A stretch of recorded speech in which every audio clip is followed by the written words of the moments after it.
नमस्कार विद्यार्थी मित्रांनो, सर्वांचं स्वागत आहे आपल्या MPSC टाइम्स या यूट्यूब चॅनलमध्ये। तर JK टुडेचा फ्री व्हिडिओ कोर्स आपण मराठीमध्ये तुमच्यासाठी घेऊन आलोय। तर हे जानेवारी 2023 चे जे काही MCQ असतील यामधील आपण सर्व प्रश्न जे आहेत ते बघणार आहोत। तर हा सेट क्रमांक 3 आणि 4 आहे। याच्यामध्ये प्रश्नांची संख्या एकूण 20 राहणार आहे। शेवटपर्यंत व्हिडिओ बघा, तुम्हाला नक्कीच याचा फायदा जो आहे हा येणाऱ्या परीक्षेमध्ये 100% तुम्हाला होणार आहे। नक्कीच व्हिडिओला लाईक करत चला, शेअर करा, चॅनलवरती नवीन असाल तर नक्की चॅनल आपलं सबस्क्राइब करून घ्या। तर आता सुरुवात करूया। तर बघा, पहिला प्रश्न काय, कोणत्या मंत्रिमंडळाने आपले जिल्हे अस्तित्वात असलेल्या जिल्ह्यांमध्ये विलीन करण्याचा आणि 14 ठिकाणी सीमा पुन्हा काढण्याचा निर्णय घेतला आहे? तर याचं उत्तर आहे आसाम। तर आसाम राज्याच्या मंत्रिमंडळाने आपले जिल्हे जे असतील म्हणजे आसाम राज्यातील जे काही जिल्हे आहेत ते अस्तित्वात असलेल्या काही जिल्ह्यांमध्ये विलीन करण्याचा आणि 14 ठिकाणी सीमा पुन्हा काढण्याचा निर्णय जो आहे तो घेतलेला आहे। तर आसाम मंत्रिमंडळाने सध्याच्या जिल्ह्यांमध्ये 4 जिल्हे विलीन करण्याचा आणि 14 ठिकाणी सीमा पुन्हा आखण्याचा निर्णय घेतलेला आहे।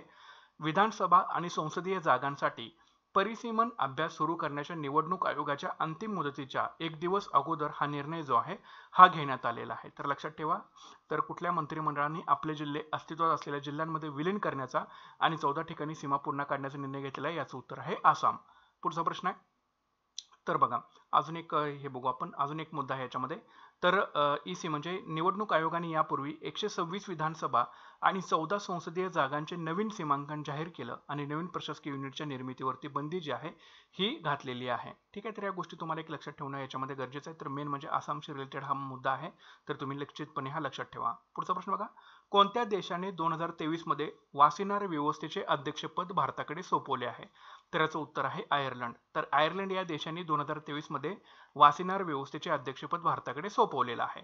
तर भारताने जानेवारी 2023 रोजी एका वर्षासाठी वासिनार व्यवस्थेचं अध्यक्षपद स्वीकारलेलं आहे। 42 सदस्यीय वासिनार व्यवस्था ही एक ऐच्छिक निर्यात नियंत्रण व्यवस्था आहे जे पारंपरिक शस्त्रे आणि दुहेरी वापराच्या वस्तूंच्या हस्तांतरणावरती लक्ष ठेवते।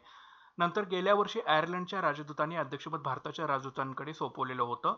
भारत डिसेंबर 2017 मध्ये 42वे सहभागी राज्य म्हणून वासिनार व्यवस्थेमध्ये सामील झाले। लक्षात ठेवा, तरी वासिनार व्यवस्था काय, ती एक ऐच्छिक निर्यात नियंत्रण व्यवस्था आहे जी पारंपरिक शस्त्रे आणि दुहेरी वापराच्या वस्तूच्या हस्तांतरणावरती लक्ष ठेवतं आणि 2023 मध्ये भारतानं या वासिनार व्यवस्थेचे अध्यक्षपद स्वीकारलेलं होतं आणि भारत डिसेंबर 2017 मध्ये एक 42वे सहभागी राज्य म्हणून या वासिनार व्यवस्थेमध्ये सहभागी झालेला होता आणि आयर्लंडच्या राजदूतांनी अध्यक्षपद जे होते ते वासिनार व्यवस्थेचे भारताच्या राजदूतांकडे सोपवलेलं होतं। तर लक्षात ठेवा। पुढचा प्रश्न बघा, कोणत्या संस्थेने उत्कर्ष 2.0 नावाने आपली मध्यम मुदतीची स्ट्रॅटेजी फ्रेमवर्क सुरू केली? तर याचं उत्तर आहे रिझर्व्ह बँक ऑफ इंडिया। तर उत्कर्ष 2.0 नावाच्या 2023-25 या कालावधीसाठी रिझर्व्ह बँक ऑफ इंडियाची मध्यम मुदतीची strategy framework RBI governor Shaktikanta Das यांच्या हस्ते लॉन्च करण्यात आली। 2019 ते 22 कालावधी कव्हर करणारी पहिली स्ट्रॅटेजी फ्रेमवर्क जुलै 2019 मध्ये लॉन्च करण्यात आलेली होती। उत्कर्ष 2.0 6 विजन स्टेटमेंट तसेच 2022 आवृत्तीचे मूळ उद्देश, मूल्ये आणि मिशन स्टेटमेंट राखून ठेवते। ठीक आहे, तर लक्षात ठेवा। तर उत्कर्ष 2.0 नावाने आपली मध्यम मुदतीची स्ट्रॅटेजी फ्रेमवर्क आहे ते रिझर्व्ह बँक ऑफ इंडियानी लॉन्च केलेली आहे। RBIचे गव्हर्नर शक्तिकांत दास यांनी ही लॉन्च केलेली होती। याचा कालावधी आहे 2023 ते 25 आणि पहिली स्ट्रॅटेजी फ्रेमवर्क कधी लॉन्च केलेली होती? जुलै 2019 मध्ये त्याचा कालावधी होता 2019 ते 22। उत्कर्ष 2.0 मध्ये एकूण 6 विजन स्टेटमेंट आणि 2022 च्या आवृत्तीचे मूळ उद्देश, मूल्ये आणि मिशन स्टेटमेंट आहेत, तर हे लक्षात ठेवा। पुढचा प्रश्न आहे, दिदीर सुरक्षा कवच आणि दिदीर दूत कार्यक्रम कोणत्या राज्याने सुरू केला? तर याचं उत्तर आहे पश्चिम बंगाल। तर पश्चिम बंगालच्या मुख्यमंत्री ममता बॅनर्जी यांनी राज्यातील लोकांपर्यंत पोहोचण्यासाठी एक नवीन सार्वजनिक पोहोच कार्यक्रम सुरू केला ज्याचं नाव आहे दिदीर सुरक्षा कवच किंवा दिदीर दूत। तर दिदीर सुरक्षा कवच या उपक्रमांतर्गत तृणमूल काँग्रेसचे सुमारे 3.5 लाख स्वयंसेवक सरकारच्या प्रमुख कार्यक्रमांबद्दल राज्यातील सर्व घराघरामध्ये पोहोचतील आणि माहिती देतील। त्यांच्या समस्या नोंदवण्यासाठी दिदीर दूत ॲप डाउनलोड सुद्धा करता येईल। तर लक्षात ठेवा, दिदीर सुरक्षा कवच आणि दिदीर दूत हा कार्यक्रम जो आहे हा पश्चिम बंगाल राज्याने जो आहे तो सुरू केलेला आहे। याचा मुख्य उद्देश असा आहे की जे काही सरकारचे कार्यक्रम असतील ते राज्यातील पश्चिम बंगालच्या राज्यातील सर्व घराघरामध्ये पोहोचवणं आणि यासाठी तृणमूल काँग्रेसचे जे 3.5 लाख स्वयंसेवक आहेत ते प्रत्येक घराघरामध्ये जातील आणि सरकारने जे काही कार्यक्रम राबवलेले असेल त्याची माहिती प्रत्येक राज्यातील घरामध्ये ते पोहोचवतील। ठीक आहे, आणि समस्या त्यांच्या जर असतील तिथल्या स्थानिकांच्या पश्चिम बंगालमधल्या तर ते त्यासाठी दिदीर दूत एक ॲप सुद्धा बनवलेला आहे, तर निश्चितपणे लक्षात ठेवा। पुढचा प्रश्न आहे, थिओसॉफिकल सोसायटीचे मुख्यालय कोठे आहे? तर याचं उत्तर आहे तामिळनाडू. तर तामिळनाडू या राज्यामध्ये थिओसॉफिकल सोसायटीचं मुख्यालय आहे. तर थिओसॉफिकल सोसायटीची स्थापना 1875 मध्ये हेलेना पेट्रोना ब्लावस्की आणि इतरांनी मिळून केलेली होती. थिओसॉफीच्या कल्पनांना पुढे नेण्याचे उद्दिष्ट असलेली ही एक जागतिक अशी संस्था आहे. थिओसॉफिकल सोसायटीचे 147वे आंतरराष्ट्रीय अधिवेशन अडियार येथील आंतरराष्ट्रीय मुख्यालयामध्ये आयोजित करण्यात आलेलं होतं. या परिषदेची theme interconnected world in our responsibility अशा प्रकारची आहे. ठीक आहे, लक्षात ठेवा. तर थिओसॉफिकल सोसायटीचं मुख्यालय तामिळनाडूमध्ये. 1875 मध्ये हे हेलेना पेट्रोना ब्लावस्की आणि इतरांनी मिळून याची स्थापना केलेली होती. थिओसॉफीच्या कल्पनांना पुढे नेण्याचे उद्दिष्ट असणारी ही एक जागतिक अशी संस्था आहे. 147वे आंतरराष्ट्रीय अधिवेशन जे आहे हे अडियार इथल्या आंतरराष्ट्रीय मुख्यालयामध्ये आयोजित करण्यात आलेलं होतं आणि परिषदेची थीम होती interconnected world in our responsibility. हिस्ट्रीशी रिलेटेड करंट अफेअर्स क्वेश्चन आहे, निश्चितपणे तुम्ही लक्षात ठेवा. पुढचा प्रश्न आहे, कोणत्या क्रीडा प्राधिकरणाने अलीकडेच संघ निवड निकषांमध्ये यो-यो आणि डेक्झा टेस्ट सुरू केलेला आहे? तर याचं उत्तर आहे क्रिकेट. तर क्रिकेट या क्रीडा प्राधिकरणानं अलीकडे संघ निवड निकषांमध्ये किंवा चाचणीमध्ये यो-यो आणि डेक्झा टेस्ट ज्या असतील त्या सुरू केलेल्या आहेत. तर ऑक्टोबरमध्ये भारतात होणाऱ्या ICC पुरुष विश्वचषकापूर्वी भारतीय क्रिकेट नियामक मंडळाने निर्देश दिलेले आहेत की यो-यो आणि डेक्झा कसोटी संघ निवड निकषांचा एक भाग असेल. डेक्झा चाचणी किंवा DXA चाचणी ही ड्युअल एनर्जी एक्सरे शोषक मेट्री आहे, जी कमी डोस एक्सरे वापरून हाडांची काय करते, घनता मोजते. आणि योयो चाचणी ही एरोबिक सहनशक्ती फिटनेस चाचणी आहे, ज्यामध्ये मार्कर दरम्यान वाढत्या वेगाने धावणे समाविष्ट आहे. तर डेक्झा काय करते, हाडांची घनता मोजते, आणि योयो चाचणी जी आहे ती एरोबिक सहनशक्ती फिटनेस चाचणी आहे, ज्यामध्ये मार्कर दरम्यान वाढत्या वेगाने धावणे समाविष्ट आहे. तर निश्चितपणे लक्षात ठेवा.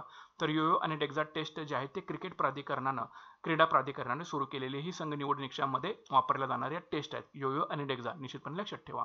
पुढचा प्रश्न आहे, XBB 1.5 कोविड प्रकारामुळे कोणत्या देशात नवीन प्रकरणामध्ये मोठी वाढ झालेली आहे? तर याचं उत्तर आहे USA. तर XBB.1.5 कोविड प्रकारामुळे अमेरिका या देशामध्ये नवीन प्रकरणामध्ये मोठी वाढ झालेली आहे. तर US centre for disease control and प्रिव्हेन्शनचा अंदाज आहे की XBB.1.5 ने दर आठवड्याला COVID-19 आकड्यांमधील त्यांचा हिस्सा दुप्पट केलेला आहे. देशाच्या ईशान्य प्रदेशामध्ये XBB.1.5 मुळे 75% नवीन प्रकरण होत आहेत. XBB.1.5 स्ट्रेन ओमिक्रॉन XBB प्रकाराचा सापेक्ष आहे, जो ओमिक्रॉन BA.2.10.1 आणि BA.2.75 सब व्हेरियंटचा एक पुनर्संयोजक आहे. तर निश्चितपणे लक्षात ठेवा. तर XBB.1.5 कोविड प्रकारामुळे कुठल्या देशामध्ये नवीन प्रकरणामध्ये मोठी वाढ झालेली आहे? त्याचं उत्तर आहे USA. पुढचा प्रश्न आहे, कोरेगाव भीमा युद्ध स्मारक कोणत्या राज्यात आहे? तर याचं उत्तर आहे महाराष्ट्र. तर कोरेगाव भीमा युद्ध स्मारक जे आहे ते महाराष्ट्र या राज्यामध्ये आहे. तर भीमा कोरेगाव लढाईचा 205वा वर्धापन दिन नुकताच साजरा करण्यात आला, कारण संपूर्ण महाराष्ट्र आणि देशातील लाखो आंबेडकरी लोक या स्मारकावरती एकत्रित आलेले होते. ठीक आहे, वर्धापन दिन साजरा करण्यासाठी. तर पुण्यातील पेरणे गावात कोरेगाव भीमा युद्ध स्मारक आहे. 1818च्या लढाईत पेशव्यांच्या सैन्याविरुद्ध लढलेल्या महार सैनिकांच्या शौर्याला लोक श्रद्धांजली यावेळीचा अर्पण करतात. तर निश्चितपणे लक्षात ठेवा. तर कोरेगाव भीमा युद्ध स्मारक कोणत्या राज्यात आहे? तर ते आहे महाराष्ट्र राज्यामध्ये. कुठल्या? पुण्यातील पेरणे या गावामध्ये आहे. आणि नुकताच भीमा कोरेगाव लढाईचा 205वा वर्धापन दिन जो आहे तो नुकताच साजरा करण्यात आला, आणि यावेळी महाराष्ट्र आणि देशातील लाखो आंबेडकरी लोक या स्मारकावरती एकत्रित आलेले होते. 1818च्या लढाईत पेशव्यांच्या सैन्याविरुद्ध लढलेल्या महार सैनिकांच्या शौर्याला श्रद्धांजली अर्पण करण्यासाठी लोक या ठिकाणी एकत्र जमतात. तर निश्चितपणे लक्षात ठेवा. पुढचा प्रश्न आहे, कोणत्या देशाने अलीकडेच आपल्या कुना चलनातून युरोवर स्विच केले आणि युरोझोनचा 20वा सदस्य बनले? तर याचं उत्तर आहे क्रोएशिया. तर क्रोएशिया देशाने अलीकडेच आपल्या कुना चलनावरती युरोवरती स्विच केले आणि युरोझोनचा ते 20वा सदस्य बनले. तर क्रोएशिया युरो या चलनाकडे वळले आणि युरोपच्या सीमाविरहित क्षेत्रात प्रवेश केला.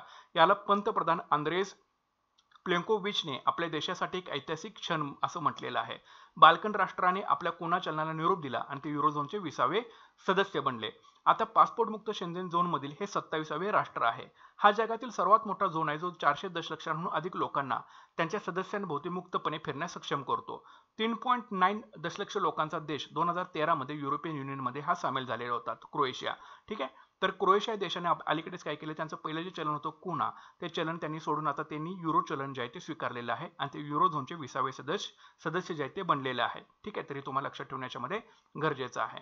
पुढचा प्रश्न आहे, वस्त्रोद्योग मंत्रालयाने आयोजित केलेल्या विरासत महोत्सवाचे यजमानपद कोणते शहर आहे? तर याचं उत्तर आहे नवी दिल्ली. तर वस्त्रोद्योग मंत्रालयाने आयोजित केलेल्या विरासत महोत्सवाचे यजमानपद शहर आहे नवी दिल्ली. तर साडी महोत्सवाचा दुसरा टप्पा विरासत, भारतातील 75 हाताने विणलेल्या साड्यांचा उत्सव हँडलूम हाट जनपद नवी दिल्ली येथे आयोजित केलेला आहे. तर हा एक साडी महोत्सव आहे विरासत नावाचा. याच्यामध्ये भारतातील 75 हाताने विणलेल्या साड्यांचा उत्सव हँडलूम हाट जनपथ नवी दिल्ली इथं आयोजित केलेला होता. वस्त्रोद्योग मंत्रालय या महोत्सवाचं आयोजन करत आहे. तर याचा पहिला टप्पा डिसेंबर 2022 मध्ये आयोजित करण्यात आलेला होता. प्रदर्शनात भारतातील जामदानी, इकत, पोचमपल्ली, चंदेरी, ललितपुरी आणि पटोला यासह अनेक विदेशी ठिकाणाहून काढलेल्या हातमाग साड्या प्रदर्शनात आणि विक्रीसाठी आहेत. तरी तुम्ही लक्षात ठेवा. तर वस्त्रोद्योग मंत्रालयाने आयोजित केलेल्या विरासत महोत्सवाचं यजमानपद कुठलं शहर आहे, तर ते आहे नवी दिल्ली. विरासत काय एक साडी महोत्सवाचा दुसरा टप्पा आहे जो की जनपथ नवी दिल्ली या ठिकाणी आयोजित केलेला होता. याचा पहिला टप्पा जो आहे तो डिसेंबर 2022 मध्ये आयोजित केलेला आहे. त्याचं आयोजन कोण करतं, वस्त्रोद्योग मंत्रालय करतं. ठीक आहे. आणि या प्रदर्शनामध्ये भारतातील जामदानी, इकत, पोचमपल्ली, चंदेरी, ललितपुरी आणि पटोला यासह अनेक हातमाग साड्या या प्रदर्शनामध्ये ठेवलेल्या होत्या आणि विक्रीसाठी देखील ठेवलेले होते. तर निश्चितपणे लक्षात ठेवा. ठीक आहे. जर तुम्हाला ही जीके टुडे 2023 ची पीडीएफ मराठीमध्ये अवेलेबल तुम्हाला हवी असेल तर तुम्ही निश्चितपणे पीडीएफ घेऊ शकता. त्यासाठी UPI ID आहे 9175004691@ikwyk. ह्या व्हिडिओच्या डिस्क्रिप्शन बॉक्समध्ये सुद्धा तुम्हाला सर्व काही डिटेल्स मिळून जाणार आहे. किंवा तुम्ही हा QR कोड स्कॅन करून सुद्धा तुम्ही पीडीएफ जे आहे ते घेऊ शकता. यासाठी तुम्ही केल्यानंतर स्क्रीनशॉट जो आहे तो 9175004691 क्रमांकावरती तुम्हाला पाठवायचा आहे. ठीक आहे. पुढचा प्रश्न बघूया आपण. पुढचा सेट आहे. तर बघा क्वेश्चन काय, कोणता देश electronic supreme court reports ESER project सुरू करणार आहे, तर याचं उत्तर आहे भारत. तर भारत हा जो देश आहे हा electronic supreme court reports ESER project जो आहे तो सुरू करणार आहे. भारताचे सर्वोच्च न्यायालय कायद्याचे विद्यार्थी, वकील आणि सामान्य जनतेला त्यांच्या निकालांच्या अधिकृत कायद्याच्या अहवालात विनामूल्य प्रवेश प्रदान करण्यासाठी एक प्रकल्प सुरू करणार आहे ज्याचं नाव आहे electronic supreme court report ESER. ठीक आहे. तर भारताचे सरन्यायाधीश DY चंद्रचूड यांच्या निर्देशानुसार इलेक्ट्रॉनिक सर्वोच्च न्यायालय अहवाल प्रकल्पाचं अनावरण केलं जाणार आहे. त्याला ESER असं म्हटलं जातं. लक्षात ठेवा. हा प्रकल्प सर्वोच्च न्यायालयाच्या वेबसाईटवरती आणला जाईल आणि तो भारतीय सर्वोच्च न्यायालयाच्या मोबाईल ऍप्लिकेशनवर आणि राष्ट्रीय न्यायिक डेटा ग्रीडच्या जजमेंट पोर्टलवरती उपलब्ध करून दिला जाणार आहे. तर निश्चितपणे लक्षात ठेवा. ESER project electronic supreme court report project जो आहे हा भारत देश जो आहे तो सुरू करणार आहे. तर हे कशासाठी आहे, जे की कायद्याचे विद्यार्थी असतील, वकील असतील किंवा सामान्य जनता असतील त्यांच्या निकालांच्या अधिकृत कायद्याच्या अहवालात विनामूल्य ते प्रवेश प्रदान करू शकतात, ते बघू शकतात. यासाठी हा सगळा प्रकल्प आहे. ठीक आहे. तरी लक्षात मध्ये ठेवून द्या तुम्ही. आणि हे जो प्रकल्प आहे हा सर्वोच्च न्यायालयाच्या वेबसाईटवरती देखील तुम्हाला बघायला मिळेल, भारतीय सर्वोच्च न्यायालयाच्या मोबाईल ऍप्लिकेशन बघायला मिळेल आणि राष्ट्रीय न्यायिक डेटा ग्रीड NJDG या जजमेंट पोर्टलवरती उपलब्ध करून जो आहे तो दिला जाणार आहे. निश्चितपणे लक्षात ठेवा. पुढचा प्रश्न बघूया. इंडियन सायन्स काँग्रेसचे यजमान कोणते शहर आहे, तर याचं उत्तर आहे नागपूर. नागपूर जे आहे ते इंडियन सायन्स काँग्रेसचे यजमान शहर आहे. तर भारतीय विज्ञान काँग्रेसचे 108वे सत्र नागपूर महाराष्ट्र येथे सुरू झालेलं आहे. पंतप्रधान नरेंद्र मोदी यांनी भारतीय विज्ञान काँग्रेस 2023 ला संबोधित केलेलं होतं. स्त्री सक्षमीकरणासह शाश्वत विकासासाठी विज्ञान आणि तंत्रज्ञान या फोकल थीमसह नागपूर विद्यापीठाने 5 दिवसीय कार्यक्रम देखील आयोजित केलेला होता. तर इंडियन सायन्स काँग्रेसचे यजमान कुठलं शहर आहे, तर ते आहे नागपूर.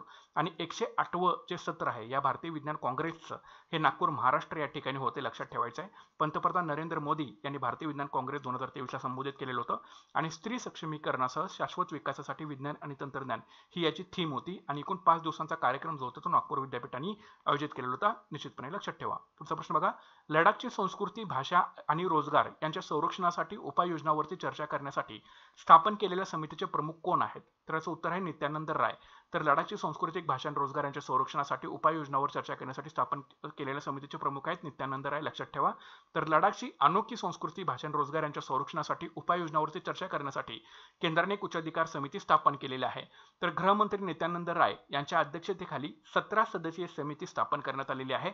इतर सदस्यांमध्ये लडाखचे लेफ्टनंट गव्हर्नर RK माथुर, खासदार जमॅंग सेरिंग नामग्याल, गृह मंत्रालयाचे नामनिर्देशित अधिकारी यांचा याच्यामध्ये समावेश आहे. निश्चितपणे तुम्ही लक्षात ठेवणं गरजेचं आहे. ठीक आहे. तर नित्यानंद राय हे या समितीचे प्रमुख असतील. कशासाठी? लडाखची संस्कृती, भाषा आणि रोजगारांच्या संरक्षणासाठी उपाययोजनावर चर्चा करण्यासाठी स्थापन केलेल्या समितीसाठी. आणि एकूण 17 सदस्य देखील या समितीमध्ये असणार आहेत. याच्यामध्ये जे असतील इतर सदस्यांमध्ये लडाखचे लेफ्टनंट गव्हर्नर RK माथुर असतील, खासदार जमॅंग सेरिंग नामग्याल आणि गृह मंत्रालयाचे नामनिर्देशित अधिकारी यांचा या समितीमध्ये समावेश असणार आहे. निश्चितपणे तुम्ही लक्षात ठेवा. पुढचा प्रश्न आहे. कोणती संस्था भारतात domestic systemically imported banks DSIBs घोषित करते, तर याचं उत्तर आहे reserve bank of India. Reserve bank of India ही जी संस्था आहे भारतामध्ये domestic systemically imported banks DSIBs घोषित करते. तर रिझर्व्ह बँक ऑफ इंडियाने भारतातील देशांतर्गत प्रणालीगत महत्त्वाच्या बँका DSIBs सूचीबद्ध केलेल्या ज्या अयशस्वी होण्यासाठी खूप मोठ्या आहेत.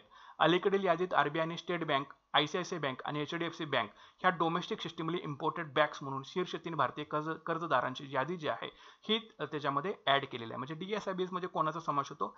भारतीय स्टेट बँक, ICICI बँक आणि HDFC बँक. ठीक आहे, आणि ते RBI कडून पर्यवेक्षण आणि नियमन देखील जे असतात ते आकर्षित करत राहतात. ठीक आहे, तर या DSIBs मध्ये कुठल्या बँकेचा समावेश आहे? भारतीय state bank, ICICI bank, HDFC bank, ज्या अयशस्वी होण्यासाठी खूप मोठ्या असणाऱ्या या बँका आहेत. ठीक आहे, ज्या अयशस्वी लवकर जे असतात ते होऊ शकत नाहीत, म्हणून त्यांचा DSIBs मध्ये डोमेस्टिक सिस्टमली इम्पोर्टेड बँक्स मध्ये भारतीय रिझर्व्ह बँकेनं जे आहे हे त्यांचा समावेश आहे तो केलेला आहे, निश्चितपणे लक्षात ठेवा. पुढचा प्रश्न आहे, सियाचीन येथील कुमार पोस्ट येथे कार्यरत असलेल्या पहिल्या महिला अधिकारी कोण आहेत? तर याचं उत्तर आहे कॅप्टन शिवा चौहान. तर सियाचीन येथील कुमार पोस्ट येथे कार्यरत असलेल्या पहिल्या महिला अधिकारी आहेत कॅप्टन शिवा चौहान, लक्षात ठेवा. तर captain Shiva Chauhan corps of electronics and mechanical इंजिनियर्सच्या अधिकारी सियाचीन ग्लेशियरमधील कुमार पोस्टवर कार्यरत असलेल्या पहिल्या महिला अधिकारी बनल्या. कुमार पोस्ट 15,732 फूट उंचीवरती आहे आणि कुमार पोस्टचे नाव दिवंगत कर्नल नरेंद्र कुमार यांच्या नावावरती आहे, ज्यांनी 1984 मध्ये ऑपरेशन मेघदूत सुरू करण्यात आणि सियाचीन ग्लेशियर सुरक्षित करण्यासाठी भारतीय सैन्यामध्ये महत्त्वपूर्ण भूमिका जी होती ही बजावलेली होती. तर निश्चितपणे लक्षात ठेवा. तर कॅप्टन शिवा चौहान या corps of electronics and mechanical इंजिनियरच्या अधिकारी सियाचीन ग्लेशियरमधील कुमार पोस्टवर कार्यरत असलेल्या पहिल्या अधिकारी बनलेले आहेत. ही कुमार पोस्ट आहे 15,732 फूट उंचीवरती. कुमार पोस्टला नाव कसं पडलेलं आहे? तर कुमार पोस्टचं नाव दिवंगत कर्नल नरेंद्र कुमार यांच्या नावावरती पडलेलं आहे, ज्यांनी 1984 मध्ये ऑपरेशन मेघदूत सुरू करण्यात आणि सियाचीन ग्लेशियर सुरक्षित करण्यासाठी भारतीय सैन्यामध्ये महत्त्वपूर्ण भूमिका जी होती ती बजावलेली होती. निश्चितपणे प्रश्न लक्षात ठेवा. पुढचा प्रश्न बघा, 2 वर्षांच्या कार्यकाळासाठी 2023 मध्ये UN सुरक्षा परिषदेत अलीकडे किती नवीन सदस्य जोडले गेलेले आहेत? तर याचं उत्तर आहे 5. तर 2 वर्षाच्या कार्यकाळासाठी 2023 मध्ये UN सुरक्षा परिषदेमध्ये एकूण 5 नवीन सदस्य जे आहेत ते जोडले गेलेले आहेत. तर इक्वेडोर, जपान, माल्टा, मोझांबिक आणि स्वित्झर्लंड यांना जूनमध्ये बिनविरोध जिंकलेल्या 2 वर्षांच्या जागासाठी UN सुरक्षा परिषदेचे नवीन सदस्य बनवण्यात आलेले आहे. कुणाला? इक्वेडोर, जपान, माल्टा, मोझांबिक, स्वित्झर्लंड, लक्षात ठेवा. परिषदेमध्ये Bharat, Ireland, Kenya, Mexico, Norway हे 5 देश बदलतील आणि या 5 देशांच्या ऐवजी इक्वेडोर, जपान, माल्टा, मोझांबिक आणि स्वित्झर्लंड यांना 2 वर्षांच्या जागासाठी UN सुरक्षा परिषदेचे नवीन सदस्य आहेत ते बनवण्यात आलेले आहे.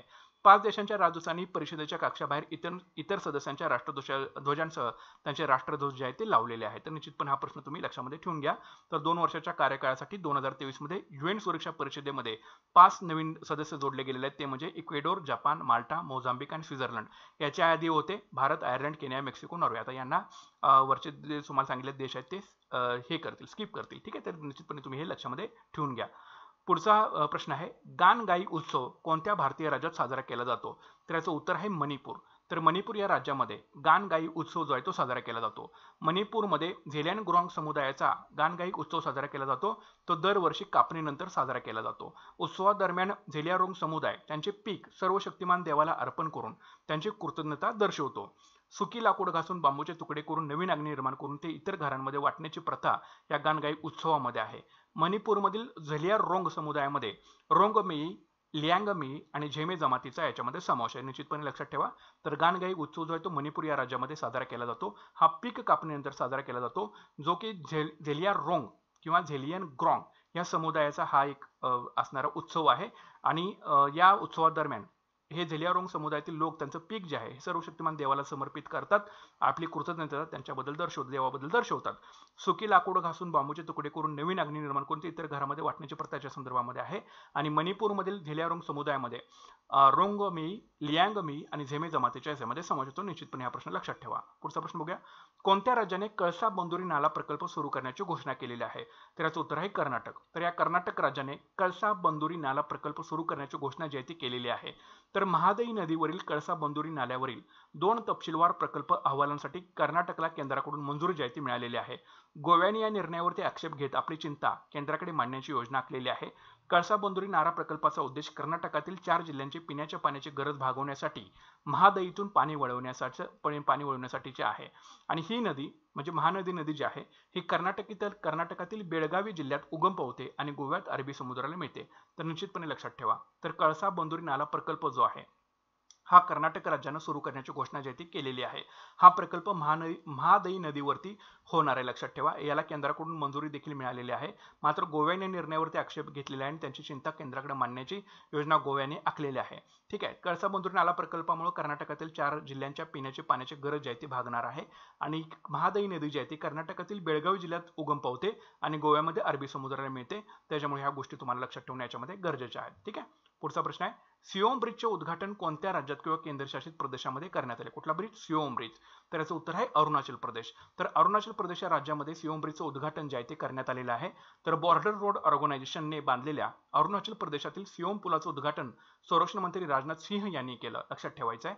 हा 28 प्रकल्पापैकी एक आहे. मुख्यतः चीनच्या सीमेवरती आहे. त्यामध्ये लडाख आणि जम्मू आणि काश्मीरमधील 12, अरुणाचल प्रदेशातील 5, सिक्कीम, पंजाब आणि उत्तराखंडमधील प्रत्येकी 3 आणि राजस्थानमधील 2 यांचा समावेश आहे.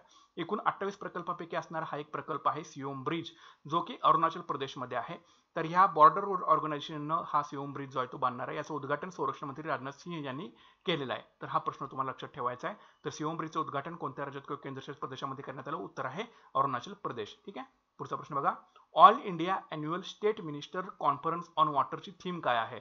तर याचं उत्तर आहे वॉटर विजन @ 2047. ही all India annual state minister conference on वॉटरची थीम आहे वॉटर विजन @ 2047. तर पंतप्रधान नरेंद्र मोदी यांनी पाण्यांवरील पहिल्या अखिल भारतीय वार्षिक राज्यमंत्र्यांच्या परिषदेला संबोधित केलं. परिषदेची थीम वॉटर विजन @ 2047 अशी आहे.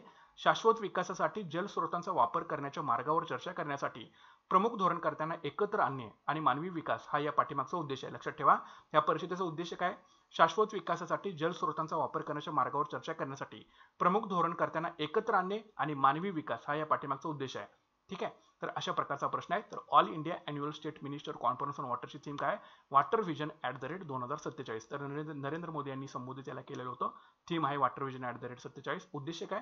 शाश्वत विकासासाठी जलस्रोतांचा वापर करण्याच्या मार्गावर चर्चा करण्यासाठी प्रमुख धोरणकर्त्यांना एकत्र आणणं आणि मानवी विकास हा याच्या पाठीमागचा उद्देश आहे. निश्चितपणे हा प्रश्न तुम्ही लक्षात ठेवा. ठीक आहे. तर मित्रांनो, तुम्हाला जर जीके टुडेची PDF हवी असेल मराठीमध्ये जानेवारी 2023ची, तर निश्चितपणे तुम्ही PDF घेऊ शकता.